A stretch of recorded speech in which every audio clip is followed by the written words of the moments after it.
looking for something to get you into the Halloween spirit, whether or not you're big into horror or not so much, welcome to another edition of My Notebook. Here's John. Horror as a genre has been around for ages. Of course, it started in storytelling and books, but it's moved on to movies, and now it's obviously interactive horror, which just changes things up completely. Make no mistake, horror has been interactive in the past, but it usually meant that you were actually about to die. The way I see it, horror is like hot sauce. When you start adding a bit of hot sauce onto your food and spiciness, it starts tasting real good. After you get used to it, if you take it away, things start tasting bland. My disappointment is immeasurable, and my day is ruined. There's a reason that we're attracted to things like this, and that's because it's fun. It's fun to be in danger, but know that you're gonna get out the other side. Alright, let's hit some traditional survival horrors, then I'll go to some other stuff that's not quite traditional, and then we'll come back to some more survival horrors. This is not okay. This needs to stop now. If you've not played the Dead Space games, then you have missed out big time. However, I will state that Dead Space 1 is scary as absolute crap. It's top tier survival horror. Then Dead Space 2 and 3, the further along you go down those games, sort of less scary they become and the more actiony they become. For me, Dead Space 2 is the Goldilocks game, it's just such an immaculate balance between something that's sort of a fun adventure but also still got the scary stuff. Then Dead Space 3 wasn't as good as them, but it's got this really cool co-op mode that you can play with a friend where it messes with your heads, like you see different things and everything, so you're going to want to check those out. Okay, just to tack something onto Dead Space, so the creator of Dead Space, Glenn Schofield, he went on to go and make the Callisto Protocol, which I thought was going to be like the real deal Dead Space sequel, actually, instead of the remake, and it landed up not being so hot. Ugh. Say something. I'm not a zombie. Alright, if you want something that's going to have some of those horror vibes but actually just be some, good gory fun, then I must really recommend you check out Dead Island 2. When I reviewed it, I really didn't know what to expect. I wasn't sold on it from some early gameplay that I'd seen, and I thought the first games were kind of cool but never quite there, and they were super buggy and stuff. But man, Dead Island 2 landed up impressing me a lot. It's not a spectacular game, but it is a really good game. It really kind of captures that magic of those sort of 80s zombies movies.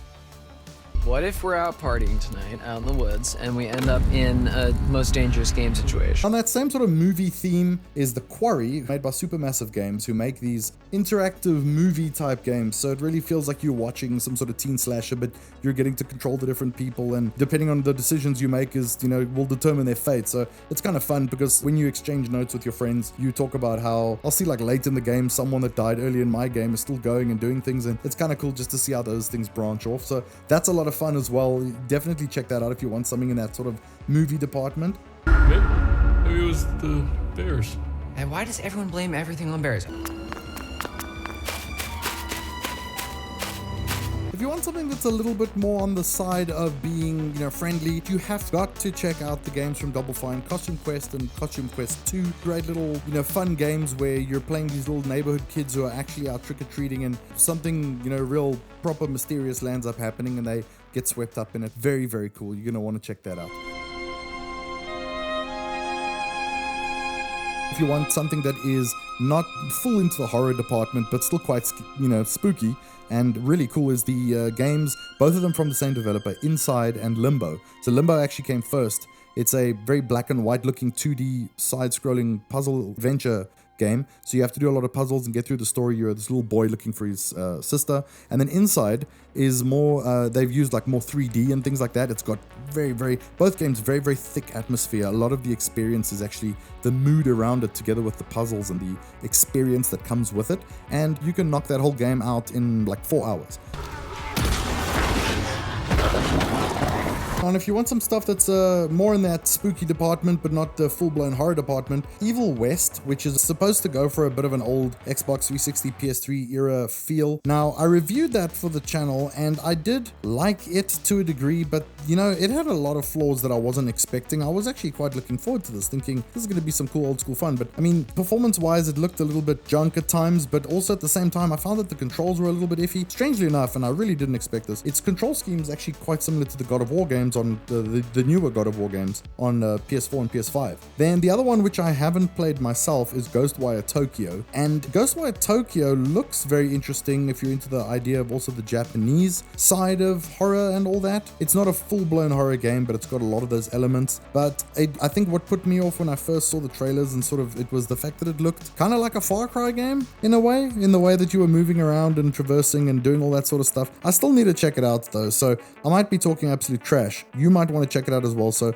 I didn't cover that, I haven't reviewed that, so you can check out a trailer maybe and see how it is. If you have played Ghostwire Tokyo, please jump in the comments as well. Let me know what you think of it. Now, if you're looking for something a little bit smarter and a little bit more involved... Hello, Morgan. Hello, Morgan.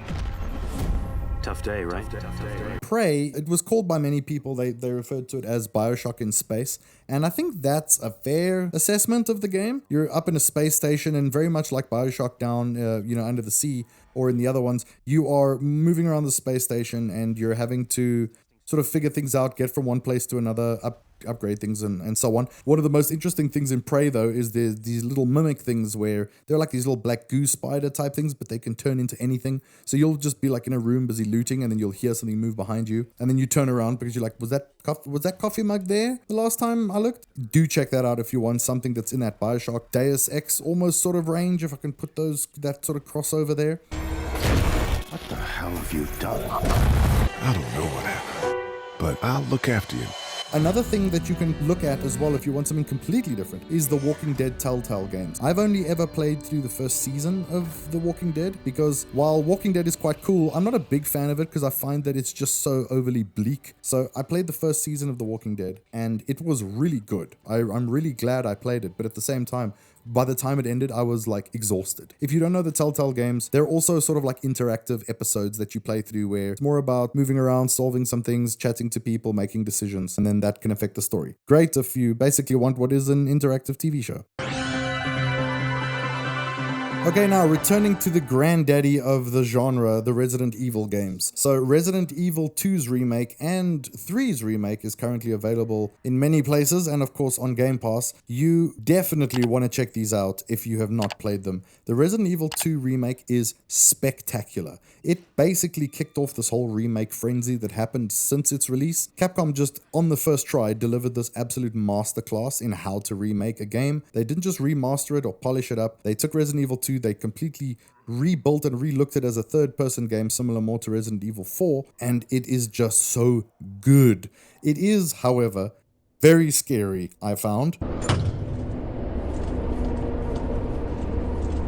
This is not okay. If you haven't played it and you really want a top-notch survival horror, this is about as good as it gets. Now, Resident Evil 3 Remake is also available. It's not as good as the Resident Evil 2 Remake, but I hadn't played the original back in the day. I'd only played the originals of Resident Evil 2 and 4. So the Resident Evil 3 Remake, I had a really good time with it. It was a little bit lighter in terms of the horror and the felt a little bit more actiony, but a little bit. It's still a survival horror, but I really enjoyed that quite a lot as well. So if you can play them both, I would say so. But Resident Evil 2 really, that is just top notch.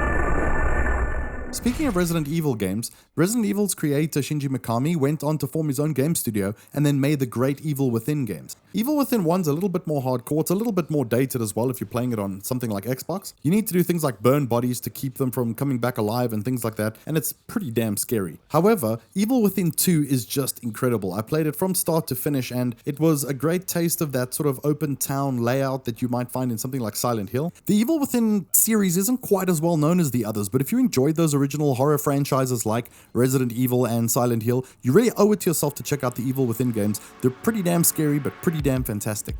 Right, so leading on to this last section, I'm going to just take a quick look at some multiplayer games.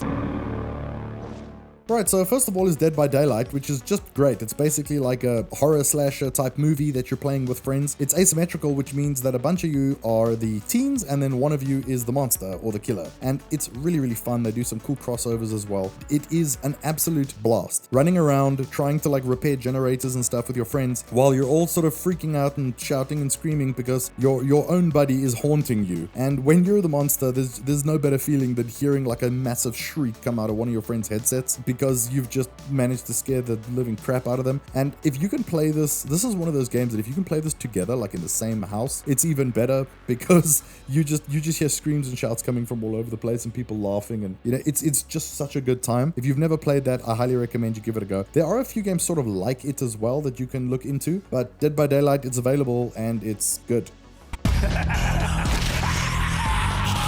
I've never played Zombie Army 1, 2, or 3, or had even heard of them when I found Zombie Army 4 on, we found it on Game Pass and decided to play it. It's based on the Elite Sniper games, but they do these like sort of side games later where they do like a zombie thing, and it was so much fun. It's really kooky and sort of weird, and really plays into some of the more sort of weird, mysterious, spooky, fun part of the zombie stuff. And we had a pretty good time with it. It's kind of cool because it's set in World War II. You move around and there's really good, beautiful level design and stuff as you're moving through Venice, and that it's fun if you're also looking for something that's along the lines of a sort of Left 4 Dead, Back 4 Blood type of thing. So some silly fun. It was a good surprise. But then onto my absolute favorite of the lot. And it's a game that if you follow my channel or you know me, you'll know that I talk about this game pretty much as I can. And that is World War Z. World War Z, if you didn't know, is made by the same people who just made Space Marine 2. And everyone's going batty over Space Marine 2. It's really good. But World War Z was actually doing a lot of the stuff that made Space Marine 2 already. And it's just a great game to play with friends. 4 of you, co-op, moving through these levels, kind of like Left 4 Dead, but massive zombie hordes coming in, having to set up defenses and shoot them down and use mortars and all that sort of stuff. We enjoyed this game so much. We ended up getting the DLC and playing the extra bits and everything. If you haven't played it, it's so good now, especially with the Aftermath DLC. They also added a first-person mode. They added better frame rates and performance and all that. And one thing I really appreciated is that if one person owns the DLC, they can host and the rest of you can play with. So one of us got the Aftermath DLC and the rest of us were able to jump in and play. Alright, so that's just this list that I've got going here of games I wanted to speak to, but I would love it if you could jump in the comments and give also your own opinion on these games. Like, which ones of these have you played? Which ones are your favorite? Are they good? Are they bad? Did you hate any of them? Like, I would really love to hear from everyone sort of chatting about this sort of stuff. But I then just want to take a quick recap of what we looked at and just give you my top pick here. Because out of all of these, if you really want the proper survival horror experience, you've never really experienced it, you want to try one of the proper ones, I would say that you have to play the Resident Evil 2 Remake. This is only just this list that I have here that I really just sort of used Game Pass for as a starting point, because I knew that would make these available to a lot of people who are listening. And then these are available in many other ways and easily and on sales and stuff for everyone else. But that's just this. You know, if we expand further than this sort of list, we've got just so many more games and so many more that are, are such a wide range. I recently played Luigi's Mansion 2 HD on the Switch. It's so much fun. It's got that whole spooky vibe, but it's really accessible. Kids can even enjoy it. My kids really enjoyed even just watching me play it. Gave us some good giggles and some good fun. I also recently reviewed Conscript, which is like a World War I game. It actually doesn't have any monsters and things in it, but it's a real love letter to Resident Evil. It's got like the similar inventory systems and the save rooms and all that sort of stuff. Although, in terms of gameplay, there's quite a few differences. Yeah, and then of course, one of the big ones right now is the Silent Hill 2 remake, which just came out. Everyone was actually expecting it to be a miserable failure, and it landed up being an absolute banger. So that's currently doing really well, getting really good scores. People are playing it and saying it's very good.